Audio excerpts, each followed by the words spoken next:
Okay, so I just got this Canon RP camera. I got it used.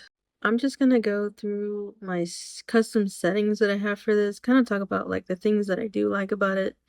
I'm not gonna talk about things that I don't like about it because there's just not much to say that I don't like about it. So, um, first thing is we're gonna go to menu and we're gonna go to this little camera button, which is the orange setting. And we're going to go down to CFN3 operations others. And right here we have, this is so cool, you can program what each of these buttons do. You can set all these.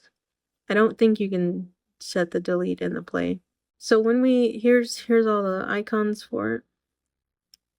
And if we click here, when you go down, you can see all these are being selected. It's pretty cool because it highlights what's selected, so it's easy to see what you're changing. The first one that I have customized is this button, which is this button here. From factory, I can't remember what it comes with, honestly. But I do have it selected to this multifunction one, which is pretty cool because I think that's what it comes with. I think that's what, yeah, I think factory, that's what it comes with. So let's just stick to that, but you can select any one of these to be that button. You can set it. So this one would be like the zoom, that one would be servo, that's record. You can set it to flash function. You can set it to any one of these. You can select it to be the menu button. Any one of these. The Wi-Fi function. I miss the Wi-Fi button function. I miss just because I'm coming from a Canon SL2, and that one does have one in the front. I do miss it, but you know, oh well. So let's go to this. Let's just select OK. So if you just select OK, you're not gonna change your settings. So you can actually do more with this button. So if we go to info detail setting, now you have the options to select what you want to be on that dial, or when you push this button. So you have ISO, drive mode, AF operations, white balance, flash exposure compensation. You have exposure compensation, AF, metering, and picture style. So I have mine on the drive mode. So that's going to be like single shot, continuous shot, timer. The reason why I have that is because I have a remote, and I don't want to have to go under my menu and blah, blah, blah, blah, blah. I just want like kind of one button that does it all. Because sometimes I use a remote, sometimes I don't. So that's why I have that. White balance, I usually leave it on auto, but sometimes just auto is just not, it doesn't pick up exactly the color that I want. So that's always a thing for me. I use an external flash, so I don't really need that. Exposure compensation, I do use that sometimes. This is sometimes where I'm in a situation where I need more light and I can't. I don't want to be over my ISO, so that's where the exposure compensation comes in, so I can then lighten my picture without changing any of my personal settings there, or any of the ISO settings or anything like that. Another one that I have is the AF modes. Another one that I have is picture style. I can't remember why I have that, honestly. Because I just normally shoot in neutral because I do a lot of editing in post. So, can't really remember why I have that there. So, but anyway, so once you select OK, you can now put these in order how you want it. So, say we wanted this one to be the first one here. So we can click and then click OK again, and now it's the first one. So I kind of don't want that to be the first one. So I'm gonna switch this because I think I use the white balance more than I use that one. So once we have in the order we want, we select OK and OK again. And now when we push this button, which is the MFN button here. So let's click it, and now you see we have this dial. So just in case you get confused, it has these little knobs. So this top knob is going to be the top. This little bottom icon here is going to be for this one. So this knob selects and moves the top, which is we are under I forget, white balance. So white balance is first. If we move over, it's AF. Then we have the exposure compensation, our picture style, and then the shots there. So if we just select over, we can go to AF, and now we can change our points if we wanted. So I just kind of leave it at that one, and then you can go through there. So now if you go and move this the style here, you can see that it's changing our shutter speed. If we move this style, you can see that it's moving our aperture here, but we don't have a ring or dial that's gonna move our ISO. So that's why I have a custom setting on this one here. So I have this one, which is this button. I have that on eye detection, so I can just click eye detection on and off real fast by click of a button. And this one, so this one's not by factory. This is back focusing, which I've never used. I don't, so I just selected that to be the on and off for the eye detection. This one I have set to the ISO because I want something to really quickly move my ISO when I need it. So for this button, I have selected ISO. So you can see all the different ones that you can select. So, but I have ISO. So now when we click it, you can see it's not doing anything. You're like, whoa, it's not moving my ISO. What do I do? So when you hold this button down and move this dial, you will then see that it's changing my ISO now. Pretty cool, huh? So that's a pretty cool feature. That's something that is a must. I have to have it because there is no, like the 5D Mark II used to have an ISO button by itself. So now we don't have that option anymore. Another thing that I have custom is this button. So this button is now, it's not to move the focus points or change the focus points. Now it is the zoom. So I have it selected on zoom. So now I can zoom in 10 times. So the first one I have set to 5. Second one is 10. You can actually change the first one to be 1 or 2, 5. So that's pretty cool. So another thing that I have customized is my little buttons here. So from factory, say once you find your focus point, and it won't move this, right?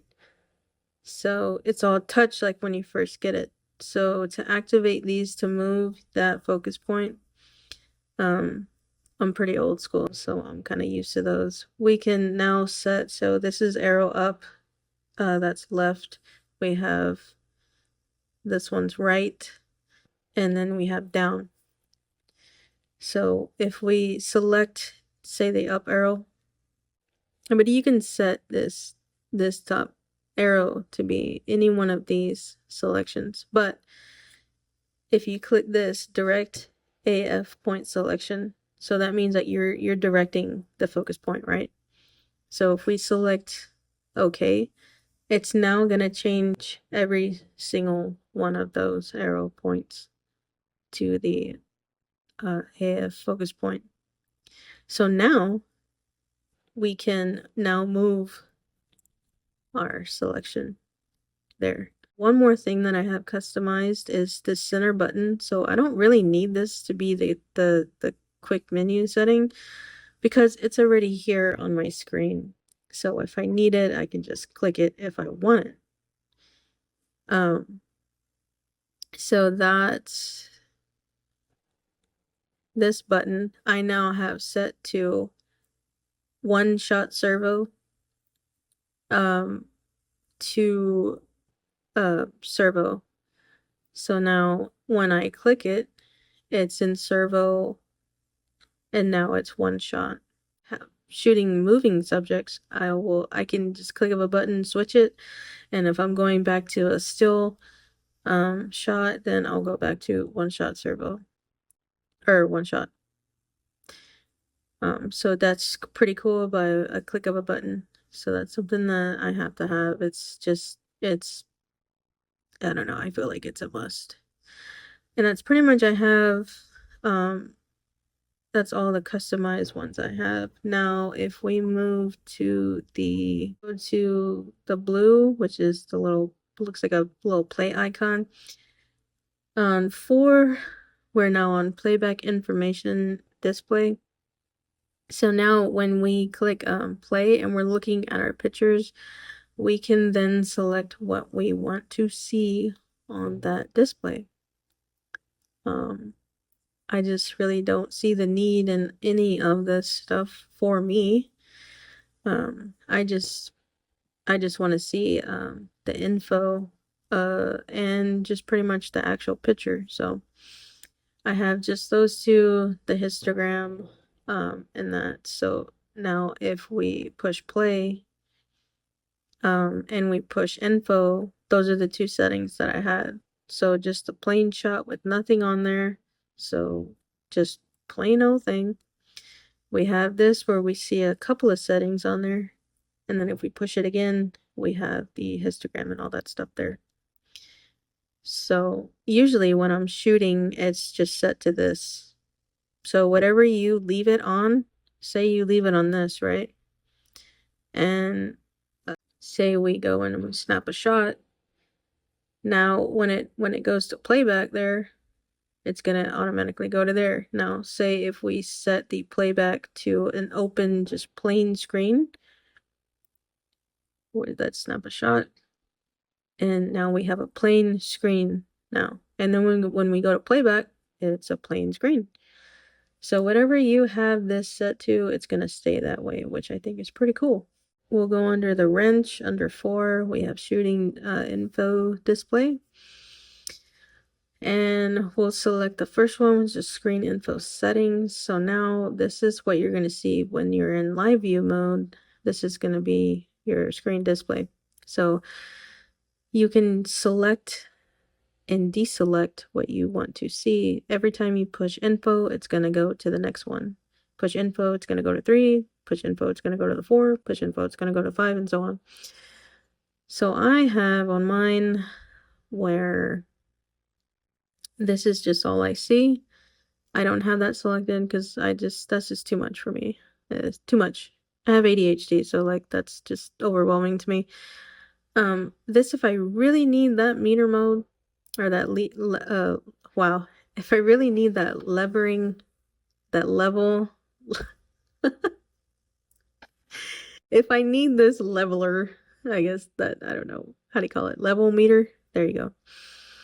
And the histogram, you can do that. One thing I wish this camera could do, if there was a setting to just have the histogram or just have the meter level thing, that would have been really cool to have, Canon. Why do we need all this and that and not have it separate? We're already halfway there. Might as well, right? So that's one thing that I kind of don't like about that, because I wish I could just have that that meter in the middle and nothing else. And this screen I really don't use, so I don't have that checked. So let me show you. Here we are in live, And if we click info, now we have, remember everything now, plain screen. And this is mostly what I shoot with because I just want to see my levels here and make sure that I am correct. And then here we are again. So if we go to the next one, viewfinder info toggle settings, we now have, this is what you're going to see the display when you look into the viewfinder. So I don't have this. I don't really need to see all that when I'm looking through the viewfinder. So sometimes I will use this one because it's not so crowded. So sometimes I do want that meter. And then this is typically what I shoot in the viewfinder, just wide open with just the settings on the bottom. That's pretty cool. And next one we have viewfinder vertical display. I have that set to on. Grid display, I have 3x3. And then there's off. Most people shoot with off. They don't like to see a grid on there, but I like to use it, so I am leveled. So I have that selected. This is pretty cool. Histogram display. So we have two different options when we click this. We have RGB and brightness. So brightness is this right here. So just your standard, typical, this is what we're used to, the black and white screen. If we go into RGB, now we have red, green, and blue histogram, which is kind of cool. I'm going to set that back to brightness because I'm just old school. I'm used to the black and white. Display size, this is pretty cool. I like this feature. So I have it on small, which is, that's how small it is up there, because why would you want that to be any bigger than that? But let me show you what large looks like. So there's no medium, there's just small and large. And that's big. That's taken up, like, what are you seeing? You can't see what you're taking a picture of that big. Why would they even have a large setting? Who would want that? I don't know.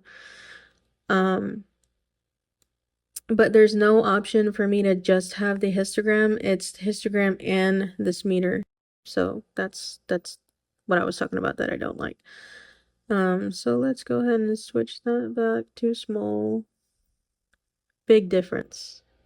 Huge difference. So look at that. Now we can see what we're shooting.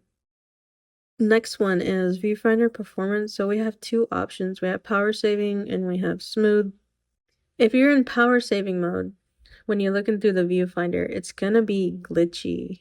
I can't with it. But if you have it in smooth, it's just like looking with your eyeballs. Like it's very smooth, it's not jittery, but it does waste more battery because it's using more power, so it's using more juice. So a lot of people just put it in power saving mode, but I always carry like 5 extra batteries, so I'm not really worried about it. So I leave it on smooth because my eyes just I can't deal with it. So I just deal with dying batteries. The next one we have is viewfinder display format. So we have this open screen here, and this is when you're looking through the viewfinder what you're gonna see.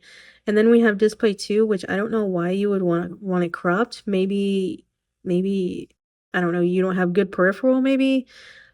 So there you have two settings. I have it just wide open. I just want a bigger display. So I think that's pretty much it for that one. Those are just some things that I do have customized on there and that I think that are kind of worth putting on your camera. Another cool thing that this camera has is custom shooting modes. So C1 to C3, which is these customize settings here. So say we go to C1. And now you can personalize every single thing. You can then change all these things to different things again. You can just change everything on this. Say you were doing filming and you wanted a cinema shot with like 24 frames per second with detailed settings. Like, say you wanted this even this, like, auto rotate. Say you wanted that playback grid, like you wanted that on or off, or um say you wanted this operation to be autofocus and not manual, like any of this, anything you change in this menu setting is gonna change on this customized setting. So say once you have all the settings that you want, you would then go register settings, and then you would put it to which one you want it to, and then you would register that and then push OK. So then when you go back to manual, it's going to go back to your old settings, like what we just changed on here. And then once you go back to the C1, C2, or C3, your custom settings, it's going to then change all the settings, which is so cool.